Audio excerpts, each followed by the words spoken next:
Today, I want to talk about one of the most profound statements in manifesting.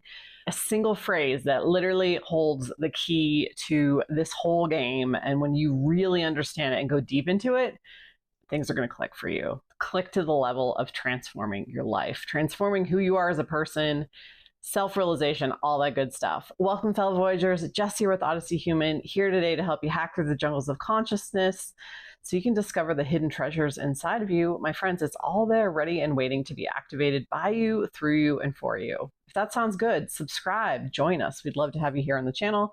And who am I? I'm Jess. I'm a manifestation coach and a neurolinguistic programming master practitioner. That's a personal trainer for your mind. I want to bring manifesting out of the clouds and into your reality. If you'd like to work with me one-on-one, details in the description box below. The last few videos have really started to talk about finding the centeredness in manifesting.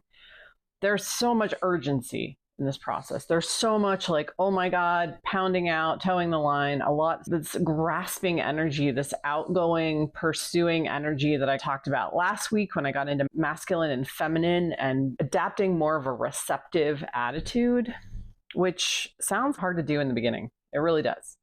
I get it. I understand. I've been there with goal pursuit. I have ground myself into the pavement, trying really, really, really hard.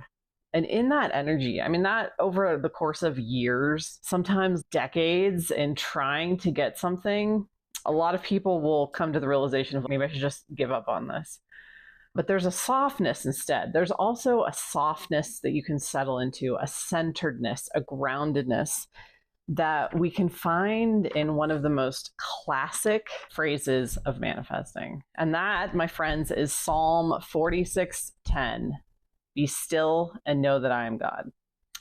Now, I know you've heard this before. If you haven't, surprise, this comes right from the Bible. Be still and know that I am God. And there's a comma in there. It's be still, comma, and know that I am God. That to me has significance. Be still has to be accomplished first. And that is what I'm talking about. The stillness, the centeredness, this groundedness. When you really understand the statement and you can apply it in a deeply profound way, you've won the game, like game over. That is really reaching the singularity point of manifesting, which is so much more than just getting your stuff. So much more than creating a few things here and there kind of sporadically. To me, this is the event horizon that I am heading toward, wholeness as a person. If you can sum it up in kind of humanistic terms, wholeness as a person, really embodying wholeness, feeling it to be true for yourself, and then behaving from a point of wholeness, which totally transforms your life. That's like you're healed. You are your 10.0 version of yourself when you can reach for it, find it, and then embody it and become it, be whole. Game over. That's it. So let's go through this phrase. Let's go through this statement and really understand it in a whole new way today. Be still. Set off with a comma. Be still. That is the first thing we have to do. Be still. Chill out. Chill out. Settle into your oneness. I'm sure you've heard coaches say, do nothing to get everything. Have you really connected with that? Have you really been able to grasp that concept and practice it? That's what I want to ask you. Can you feel yourself as all that is? I know I've alluded to this in other videos and talked about this is a type of meditation, but connecting with yourself as all it is. Any other behavior is chasing that illusion that you're incomplete. Any negative emotion, any trauma, drama that comes up, that is all chasing the illusion that you're incomplete, being sucked into a game where you're incomplete, or believing that you're incomplete, or that you have to have something outside of you to find a place of fulfillment. Again, the statement is be still. Be still. It's not do a million affirmations and know that I am God. It's not bang your head against this wall constantly, all day, every day, invest all this energy. It's be still. That collection of your energy. And again, I've been moving towards this in my last few videos. Check those out. Check out the one before last week also.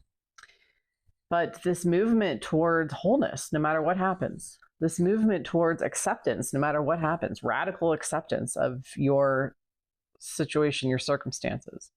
Stillness is fulfillment. It's essentially telling you, find your own fulfillment, rest in that. Desire is a call to connect with the part of you that is believing in lack temporarily. We get a desire, oh, I want that thing. I want that job. I want that person. I want the physical 3D symbol in my presence so that I can connect with a part of myself that I think I'm going to have once that thing is here, once its presence has arrived. But we can skip all that. We can go there immediately. We can find that fulfillment now within the infinity of the fulfillment of who we are, of the stillness. Be still. Can you call in all your energy and actually be still? Can you feel yourself as infinity, as infinite potential, the field of complete potential of everything you could ever want, desire? Can you locate your boundlessness, your edgelessness within that space? Be still. Be still. That is the sensation of that you're being called to do in the words, be still. And then once you've passed the comma, and know that I am God. No, having faith in yourself. And no, it's not be still and believe that you're God. Be still and toy around with the idea that you're God. Be still and think or reach for the thought that I am God. No, it's be still and know. Knowing that. When you really connect with that stillness, that natural fulfillment, it's faith in yourself. It is faith in that. This is the ultimate field of potential that I am. That's what knowingness is. Resting all of your attention, your sensation in that space, as opposed to, again, believing in some outside power that could take it away from you, or that could interfere with your plans, or that could somehow have influence over you. Knowing is the complete elimination of that dynamic of giving any power to anything external or any doubtful thought, because doubtful thoughts are you chasing that illusion that you're incomplete, that anything exists outside of yourself. And knowing, faith in your wholeness. Knowing. That's what knowing is to me. Be still and know. Okay, so we're fully immersed. We're still. We're connected with our wholeness.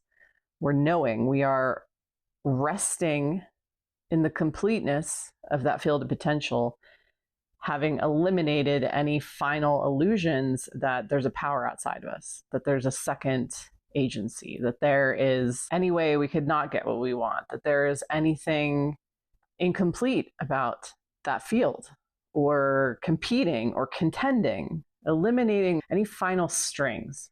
Be still and know. There we go. So that's in the knowing part. And then I am God, the last part. Acknowledgement of your creatorship. Acknowledgement, again, these are levels of who you are, of acknowledging who you are, feeling the field, feeling fulfillment, sinking deeper into that with a sense of knowing. And then I am God is that ultimate cherry on top. The cherry on top of I am is all there is. To put it in a humanistic term, that is self-realization, self-actualization as the creator. That fullness, that pinnacle within of I am God. You still know that I am God. And in this space, I want you to recognize any artificial structures you have created to try and manifest. We will often scramble for new techniques, putting cinnamon in water, or putting things under a pillow, or repeating affirmations. What you had before you learned all this. Think about the raw materials of who you are. You have your thoughts, you have your beliefs, you have your body, you have your attention, these raw materials that are so familiar to you and natural to you. That's what you have. Those are the same components that create the magic of manifesting. And so for me, it feels like knowing myself as God is really just giving myself permission to lose myself in the ideas of the things that I want. Just like when you are going to go on a trip somewhere, you lose yourself. Once you buy the ticket, you start losing yourself in the images and the sensations of already being there. Say you're going to the beach. You think about the breeze on your skin and the feel of the sand on your toes and what you're going to need. You just allow yourself to immerse your imagination in already being there. And that is exactly what you do when you want to manifest anything else. You just allow yourself to lose yourself in the imagery, in the conversations, if it's a specific person, talking to them and thinking about them, and not getting so hung up, again, on whether the external validation of that thing coming in and manifesting arrives or not. Can you just let yourself enjoy the natural kind of imaginings of someone who has this? That's really the goal. Because then what happens is your attention gets so caught up in it, and Neville refers to it as falling backward into the state. You find yourself just naturally thinking about it, naturally, organically immersing yourself in the images and the thoughts and the fun part of it that you do when you've given yourself full permission to go there. It's just that so many of us hold back. We're not knowing that we are God. We are reaching outside of ourselves, trying to make all of this magic happen, trying these artificial processes to do something that has always come naturally to us, that we've been doing our entire lives. Unlock the universe, because you are the universe.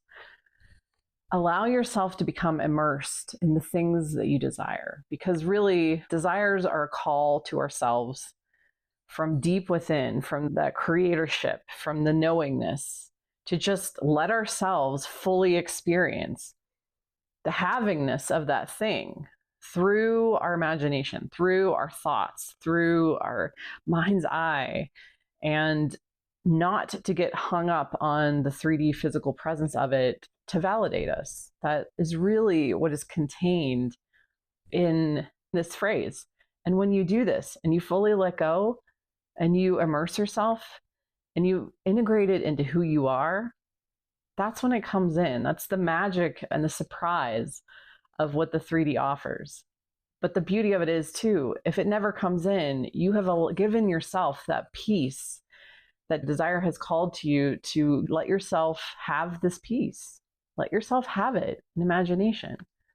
You can imagine it and you can really immerse yourself to a degree where you feel the fulfillment. That's where the fulfillment is, in just allowing yourself to be mentally, internally, in imagination. You don't really need that external validation. Let me know what you thought. Drop a comment below. Thanks for watching. And if you need a tool to really get your emotions under control, grab it below. It's available in every one of my videos for free because it's so important. I really feel like emotional mastery is the baseline, because that stillness part, it's hard to be still when your emotions are a whirlwind or a hurricane and you're getting caught up in them. So if the stillness part is a struggle for you, grab that tool, use it consistently, and you will see results, I guarantee you. And if not, reach out to me. I'll help you troubleshoot.